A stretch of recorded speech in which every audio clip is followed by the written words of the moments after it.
You are now live. Yeah, man. Who 5-star studios? 5-star studio. Ras P. Yeah, man. Midede. My way. Rudo Recho. International we did. Oh yo. Let's go. Chokwadi.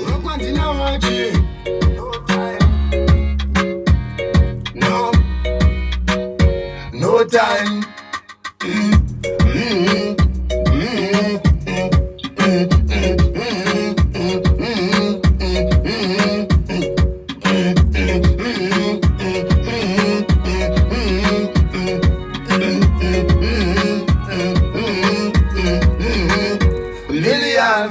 Ndaneta ine nekutatsirwa pamwe ndasara lavhu yakubatarwa bebi ndiudze kana pane chadatengerwa ini ndaneta moyo kudamburwa pamwe ndanyanya kusara paruibhatara bebi ndiudze iwewe zvazara kana uri vaunyivonditipira ndati rudo rwechokwadi rwambova mariko rwambova mariko kuti ndisachitwe ini ndobuda mariko ndobuda mari wakachipa vacho vanobatika kupiko batika kupi ndiuze ngarebarisi mupfupi saka usanifananidzindongana wedripi rudo rwechokwadi kuti usabude panze bebe unoda mari kuti asapaite iwewe unoda mari uyasakubata iwe futi unoda mari nengoti usandibhaise nehagi ndiudze bebi ndisati ndatengawo wiki ndiudze maiyesi here kana masiki ndokuda bebi ndiratidze munei mubhegi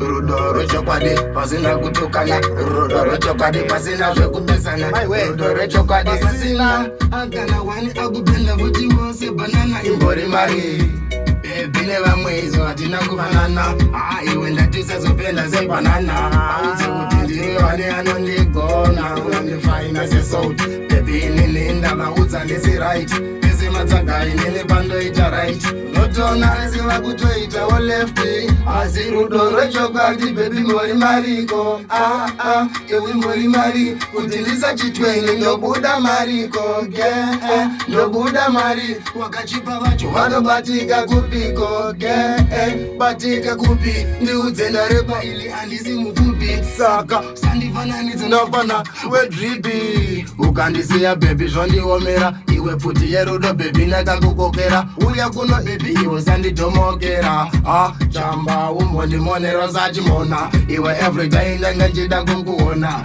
bebi uripo ona zvese ndakugona ndiwe munhu wacho uya kuno hosi bebi futi wepakona sinati imari kuti bebi sandichite iwe unoda mari imari imbori mariko yaita kuti iwe udade asi rudo rwechokwadi kuti usabude panze bebi unoda mari usasandichite iwe unoda mari usasapaite iwe unoda mari kune wakashinda wacho nekupi ini ndatori pabebi ndisi mufupi wakutondifananidza panawe dripi wakuda kundisinga setaitanike shipi bebi murudo ndatodzika tipi ruma usandirume lipi bebi wewe wakuita zvipi wakutakwa nehwani sipi rudo rwechokwadi inzwa tare ndiwe unoita kuti ndifare bebi uzipweni handirare hazvisi nyore asi rudo rwechokwadi imbori mari kuti ndisachitwe ini ndandobuda mari bebi ndokuda